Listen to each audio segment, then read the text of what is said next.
Alright, ladies and gents, the new One Punch Man chapter is finally here. After a whole bunch of redraws of old chapters, Murata finally has created another new one.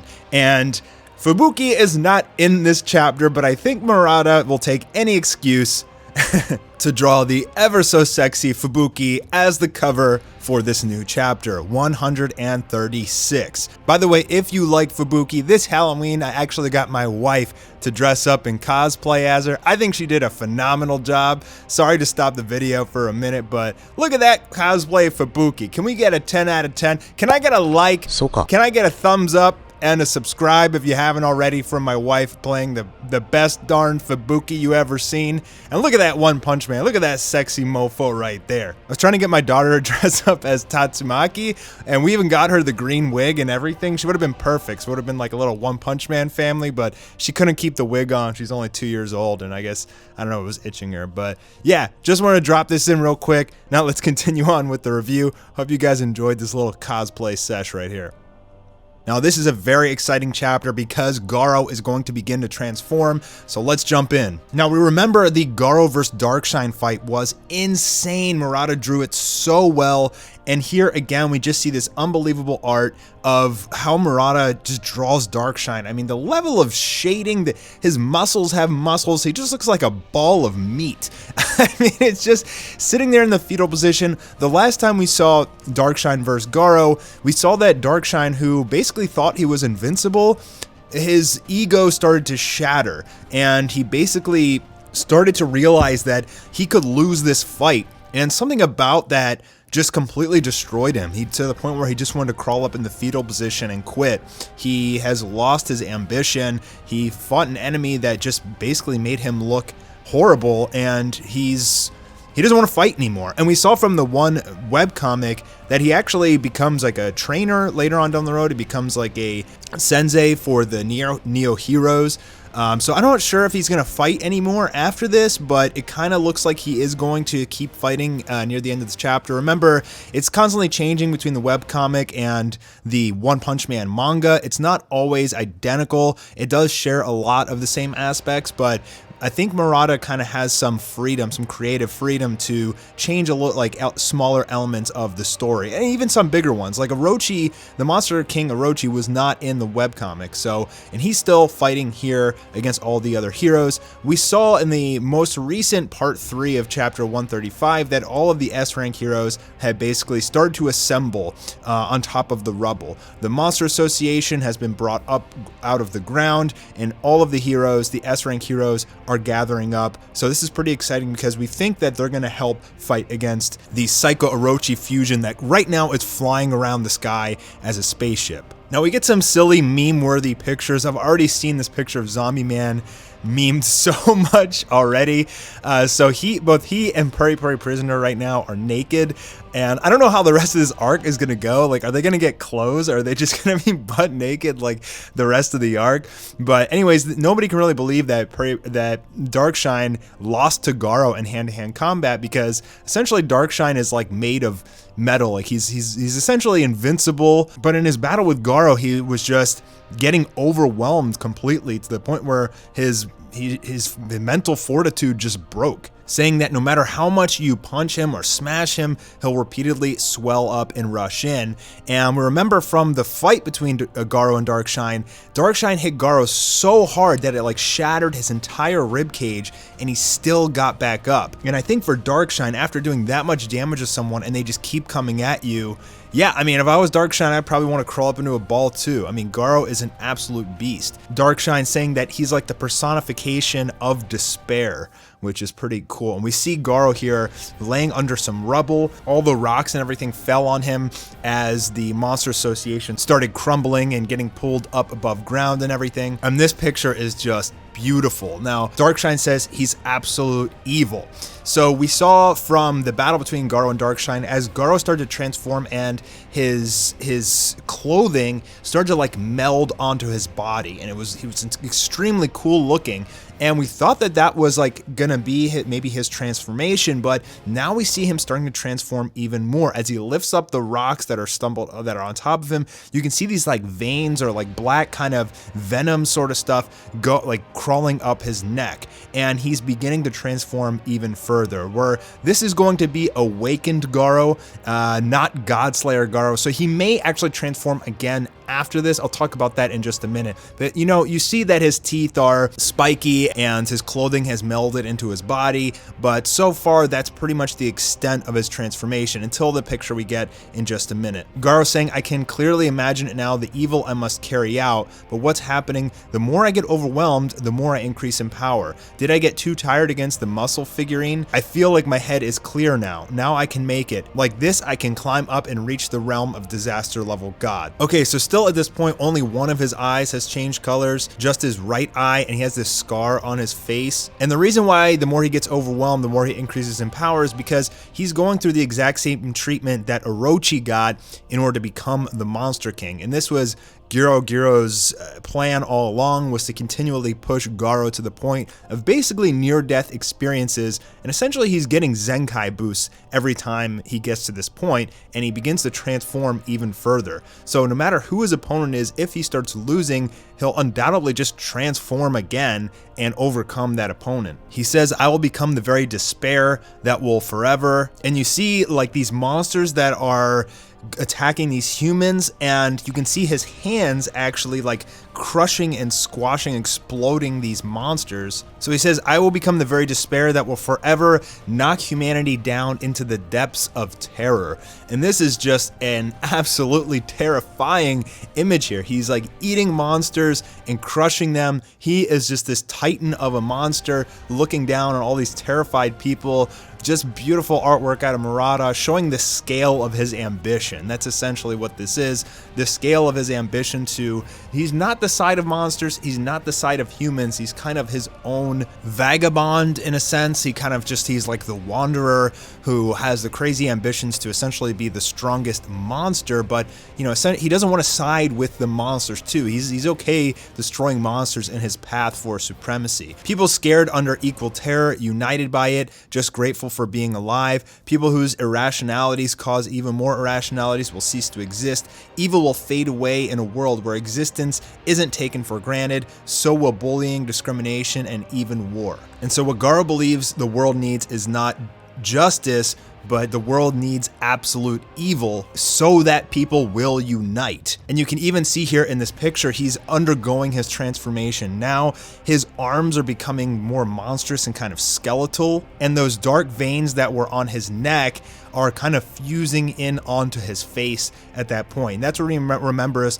the little kid that he's kind of been protecting and escorting around and teaching and stuff like that throughout the series.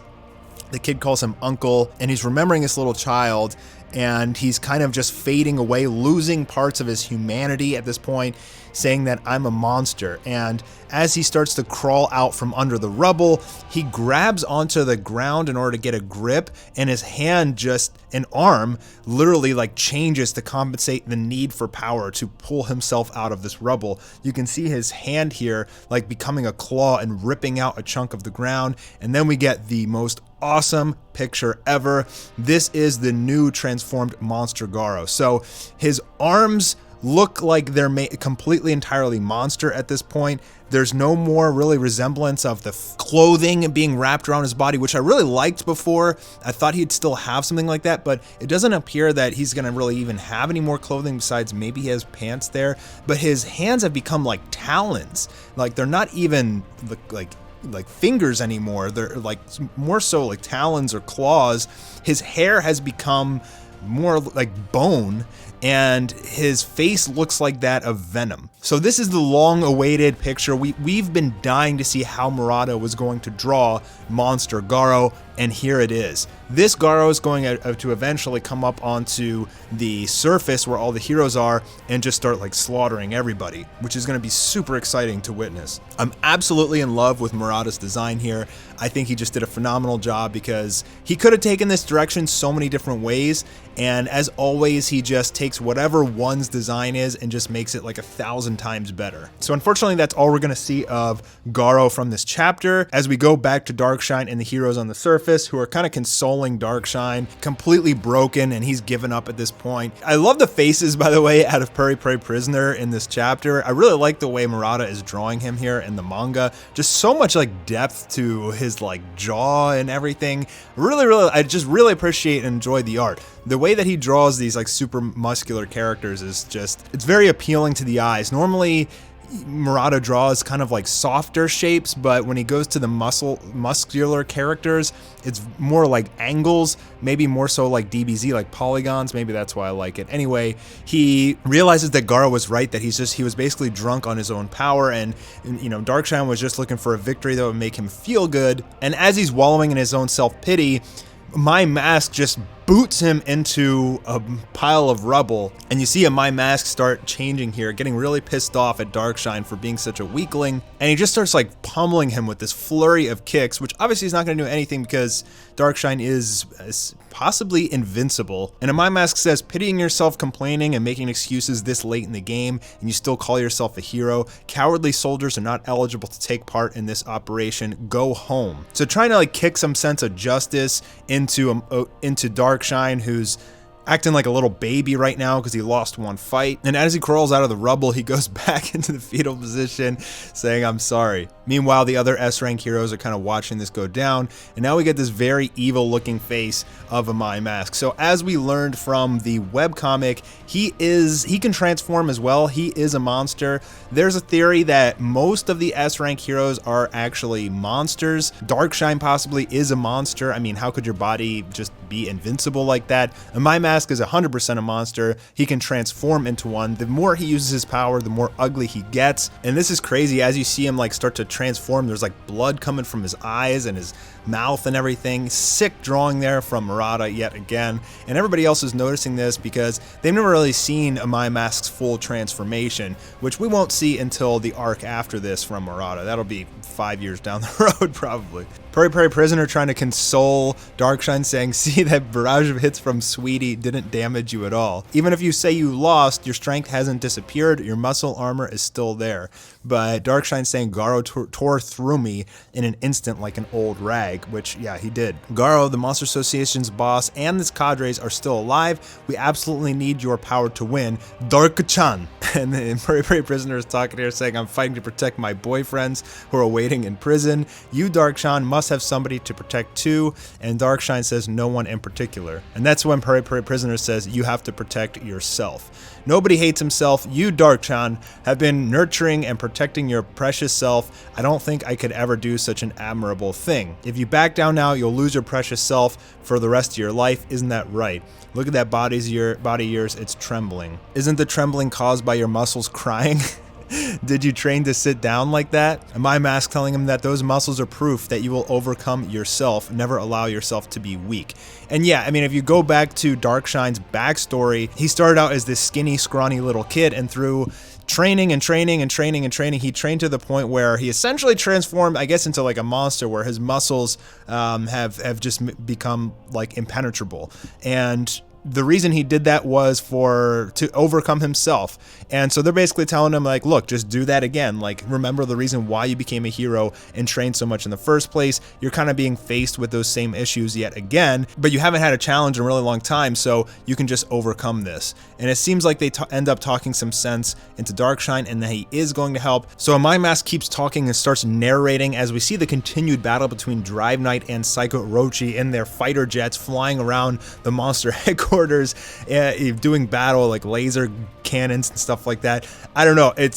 That whole battle turned out really wonky, but that's part of the fun of One Punch Man, is that it's like a lot of times it can just be so completely random. So My Mask is saying, I'm just like you. No matter how frustrated I get, no matter how many times I disappoint myself, I stand up and I move forward. That's being called a hero. Still, Darkshine doesn't stand up yet, and then Puri Puri Prisoner wishes, if you don't get up, I'm deep kissing you. And he stands up, and he says, no way, I'm going down like that. So it's nice to see that the heroes were able to talk some sense into this guy, because he is very powerful, and yes, they definitely are going to need his help for the battles coming up. Atomic Samurai also joins in, and we see that he announces that all of the S-rank heroes are going to cooperate to take down Psycho Orochi. And this is like, I guess, one of the first times that, like, or maybe the first time that all of the S-rank heroes have really bound together. I mean, there's no Blast here. Genos and Tornado are still there. I think the only person missing is Blast. I mean, well, actually, no, they're missing Watchdog Man, Metal Bat, and maybe a couple others. But most of the S-rank heroes are there, ready to team up. And I think what's going to happen here is they're going to either destroy Psycho Orochi or defuse her, and then the monster cadre are going to come, the executives that are probably even more powerful than Orochi. It's going to be just an all-out war, and we're getting really close to that. We also get Tank Top Master to come in here as well, jumping in like the Hulk and saying, what's the situation here? More and more S-rank heroes starting to join, and Amai Mask, even though he's not S-rank hero, technically he could be one, but I think he sits at the top of A-rank, he said, because he doesn't want like people to get into S-rank too easily, but he is pretty much S-rank level of power. I mean, I'm pretty sure he could beat Puri Puri Prisoner in a battle. Zombie Man even acknowledging Amai Mask, changing his opinion on him, saying that, I thought you were all talk, but seems you do have a sense of pride as well. And the final images we get is basically Child Emperor staring him on and just saying, I never thought I'd see the S-rank heroes cooperating with each other like this. A lot of them have huge egos and everything. And the next chapter is definitely going to be a banger. This was mostly a consolidation chapter to get all the S-rank heroes together, get them above ground and ready to do battle. And so I think the next few chapters that we get are just going to be absolutely insane. We're probably not going to see Awaken Garou for quite a while. So seeing him there was just a little teaser, because we got to get the battle with the monster cadres first, and that's not even going to happen until Orochi somehow dies or is defused with Psychos. So we still got a long way to go, but I think the defusion or defeat of Orochi, at least that half of the Psycho Orochi boss, has to be coming in the next chapter or two. Then we'll get the cadre, and then we'll get Awakened Garou, who will eventually become Godslayer Garou. Don't know if that's going to transform him again yet, but it could, and I'm very, very excited for that. But lots of good stuff to come. Murata, keep cranking out these chapters, bro. Love ya, and thanks guys for stopping by. I'll see you on the next video. Peace.